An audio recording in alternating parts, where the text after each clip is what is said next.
دبي مش هتبقى الاسعار دي بعد كده. في دول بتزيد 1%، في دول بتزيد 1.5% جي دي بي بتاعها، في ناس بتزيد 0.5%.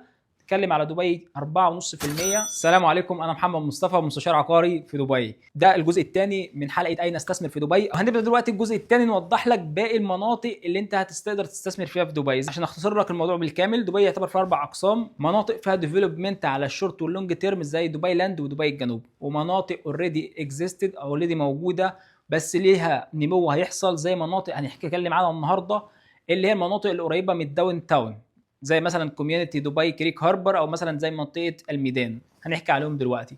مناطق موجوده برضو زي جي في سي وارجان اللي هم خلاص يعتبروا السعر بتاعهم ارتفع، بس لسه مازال في مكان للارتفاع وفي مجال للارتفاع وتقدر تحقق منهم عائد استثماري عالي. والجزء الرابع اللي هو الجزء الساحلي اللي على البحر واللي اتكلمنا عنه، وزي ما قلنا برضو مقسوم لاثنين: جزء ينفع نعمل فيه كابيتال جروث او نمو في راس المال، وجزء تاني ما ينفعش نعمل منه كابيتال جروث لان المناطق دي اوريدي ماتشورد اوريدي، فارتفاع الاسعار فيها هيكون بطيء شويه، على عكس المناطق اللي لسه براند نيو جديده زي الميري تايم سيتي مدينه دبي الملاحيه، وزي كمان جزر دبي دي براند نيو كوميونتي او لسه حاجات تحت الانشاء من الاول، لسه الدنيا هناك معظمها يعتبر فاضيه، فدي هتقدر تعمل فيها نمو كبير جدا في راس المال وتحقق لك عائد استثماري عالي. هنبدا النهارده نتكلم على مناطق زي جي في سي والجي في تي وارجان ودبي الجنوب. دايما هنلاقي في دبي فكره جميله جدا جدا، لما تلاقي مكان سنترال، سواء سنترال مركزي للمال والاعمال زي مثلا الدي اي اف سي وشارع الشيخ زايد، او مثلا مركز للسياحه زي الداون تاون، مركز للاعمال زي البيزنس باي، دايما هتلاقي جنبيهم مناطق صغيره علشان الناس اللي شغاله هناك ترجع لها اخر اليوم وتسكن فيها. فده بيضمن لك دايما اورجانيك ديماند، طلب طبيعي باستمرار. طول ما في شغل، طول ما في سياحه، طول ما في بيزنس، طول ما في تصنيع، طول ما في تجاره، يبقى احنا محتاجين سكن كتير جدا للناس اللي هتشتغل هناك. ودي مهمه جدا، لكنك انت لما تيجي تشتري عقار دور على الاماكن اللي جنب الاماكن المركزيه، جنب الاماكن السياحيه، جنب الاماكن الصناعيه التجاريه، لان الناس دي هتلاقي عايزه في الاخر اليوم مكان يليق بيها وتعيش فيه. المكان التاني مكان عمل، لكن عايزين مكان للسكن، والمكان للسكن ده لازم يكون فيه كل الوسائل الراحه وكل الخدمات اللي هم عايزينها، من مدارس، من مستشفيات، من طرق رئيسيه، من حدائق عامه ومطاعم وكافيهات ومولات.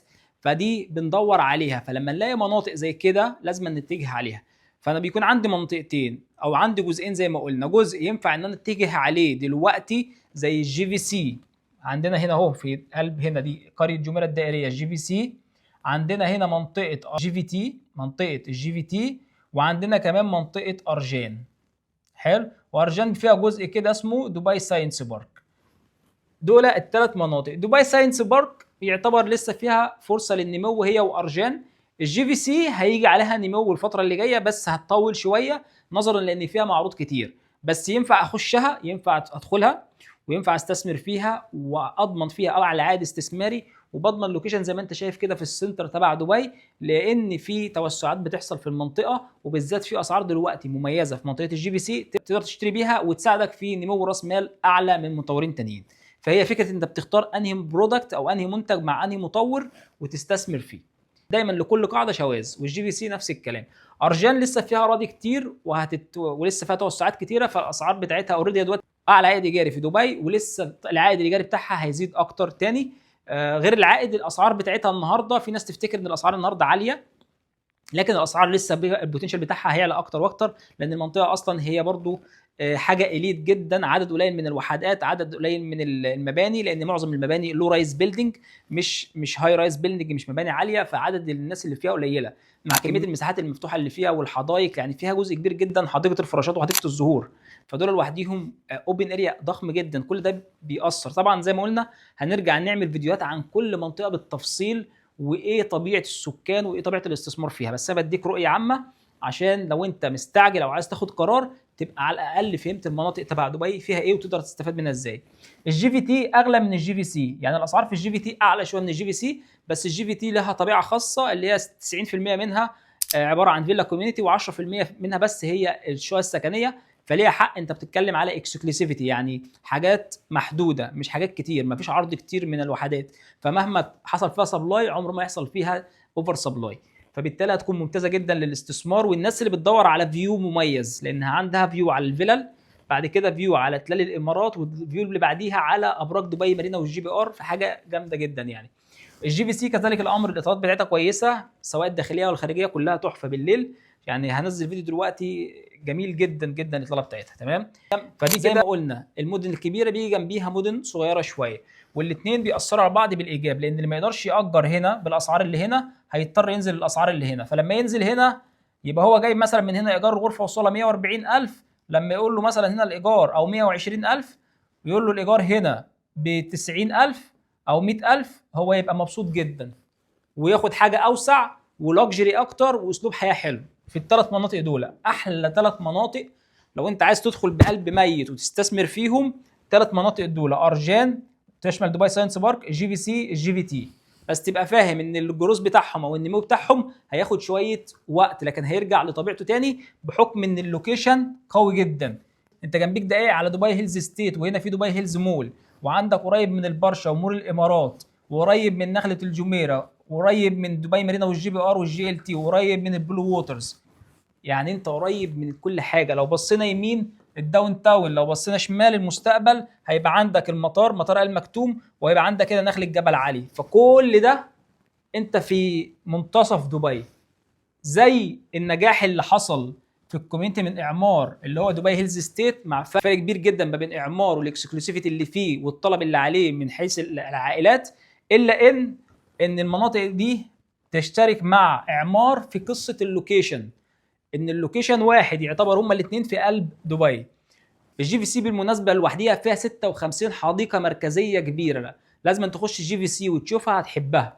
الناس الاوروبيين اللي موجودين هنا على نخله الجميره والجي ال تي ودبي مارينا والجي بي ار، لما الاسعار عندهم ارتفعت نزلوا تحت في الجي في سي اكتر. الجي في سي خلي بالك هي اعلى ديماند. عايز افهمك حاجه، دلوقتي انا عندي الطلب عالي كده والسبلاي برضو عالي كده، حلو الكلام. فطول ما الطلب بيزيد هو هيغطي السبلاي عاجل ام اجل. يعني ايه؟ يعني ممكن السبلاي يعلى بس الطلب لسه ما وصلش لمرحله التوازن مع السبلاي، بس مع الوقت هيوصل. ولما يوصل هتبدا هنا المعادله تتعكس، ان السبلاي هيزيد بحكم الطلب على اللوكيشن والكوميونتي تبع الجي في سي وارجان والجي في تي، والسبلاي خلاص هيكون ثبت او هيبقى قليل جدا. فساعتها الاسعار هتحافظ على ارتفاعها، لان طول ما هي دي قاعده العقارات، عرض وطلب. دي قاعده التجاره في العموم كلها والبيع والشراء والعقارات، العرض والطلب. زاد العرض قل الطلب الاسعار نزلت شويه، زاد الطلب وقل العرض الاسعار تفضل تزيد، لان اللي داخل عايز يشتري بيدفع اكتر، عايز يشتري وعايز يأجر يدفع اكتر. فكده مع ان في تطورات طبعا بتحصل على الشوارع الرئيسيه كلها دلوقتي في المنطقه دي، يعني انت 100% اسعارك هتزيد وتبقى خدت لوكيشن اللي هو في السنتر تبع دبي. طبعا لسه هنحكي على حاجات كتيره. طبعا عندنا هنا سبورت سيتي وموتور سيتي ده بعدين، بس يعتبروا هم برضو جزء من المنطقه دي، لكن هم بعد شارع الشيخ محمد بن زايد، مش ما بين شارع الشيخ. يعني زي دول الثلاثه دول جي في سي وجي في تي وارجان ما بين شارع الشيخ محمد بن زايد وشارع الخيل وشارع مسقيم وشارع حصه، فامورهم جميله جدا جدا. تمام. طيب اللوكيشن ده ممتاز جدا، بيرفكت للاستثمار، اعلى عوائد من النهارده تقدر تحصل عائد سواء خدت جاهز او تحت الانشاء. ما تشتري خالص من العوائد، اعلى عوائد 8 و9%، وفينا حاجات بتوصل ل 10 و11 و12%، ممتازه جدا. ولسه ما زال، تخيل لسه في ما زال خطه دفع، يعني 65 35. يعني ايه 65 35؟ يعني تدفع 65% خلال الانشاء و35% على 3 سنين بعد الاستلام. فاللي هو انت بتستلم وانت دافع 65% وبتأجر العقار، والايجار بتاع العقار بيسدد جزء كبير جدا من الاقساط اللي على العقار، فبالتالي انت مش هتدفع المبلغ ككل. فهي مساله التحكم في المال، انت مش هتدفع لحد الاستلام 100%، انت هتدفع بس 65% او 70%. يعني في شقه عامله مليون درهم، انت لحد الاستلام هتكون دافع 650,000 درهم، اللي هو ثمن استوديو دلوقتي، او يمكن استوديو يمكن اغلى من كده شويه لو استوديو محترم. او في الجي في سي مش هتلاقي استوديو بالسعر ده، الاستوديوهات في الجي في سي ب 750 800 850 وفي ارجين. تمام. ففرصه كويسه جدا. ودبي لاند احنا اتكلمنا عنها برضو، ممتازه جدا جدا جدا. يعني الاماكن دي كلها هايله جدا للاستثمار.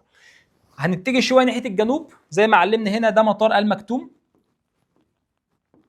وده هيكون اكبر مطار في العالم، the largest airport in the world، بطاقه استيعابيه 260 مليون مسافر سنويا، هنتكلم على شركات طيران، بنتكلم على لوجستيات، بنتكلم على الانتربرايزز، الشركات الصغيره اللي جوه المطار. انت بتخش المطار في شركات صغيره، موردين الطيران، والبزنس المتعلق بالخدمات تبع الطيران اللي هو بنقول عليهم التشين سبلايز اللي لها علاقه بالمطار. ما المطار دون هو دوله صغيره جوه دوله كبيره. يعني بنتكلم المطار بيتحكم بنسبه 35% من الناتج الاجمالي المحلي لدبي. فتخيل المطار هو احدى الركائز الاساسيه مش بس لدبي، لاي مدينه في العالم. انت بتتكلم على البوابه، بوابه كل شيء، بوابه البشر وبوابه البضائع سواء استيراد او تصدير. تمام. فهنتكلم على مطار، بنتكلم على مدينه لوجستيات، بنتكلم هيكون في 8 مناطق هناك حوالين المطار يعني، او من الاخر يعني مكاتب محمد بن راشد للطيران دي قصه ثانيه لوحديها، والبيزنس ديستريكت اللي هتكون هناك، والمدن الصناعيه اللي هتكون هناك. فاحنا بنتكلم على فيوتشر ضخم جدا قوي جدا. الصين بتستثمر كتير جدا هناك، الهند هيفتحوا بهارات مارت الفتره اللي جايه. فهنتكلم على يعني نجاح ان شاء الله حتمي للمنطقه. زائد ده كله انت عارف ان دبي هي مركز ما بين العالم كله، ما بين اسيا وافريقيا واوروبا. فبنتكلم من 4 ل 6 ساعات 7 ساعات توصل لتلتين العالم. فاحنا بنتكلم لازم التجاره والبيزنس واللوجستيات والكلام ده كله يجي هنا.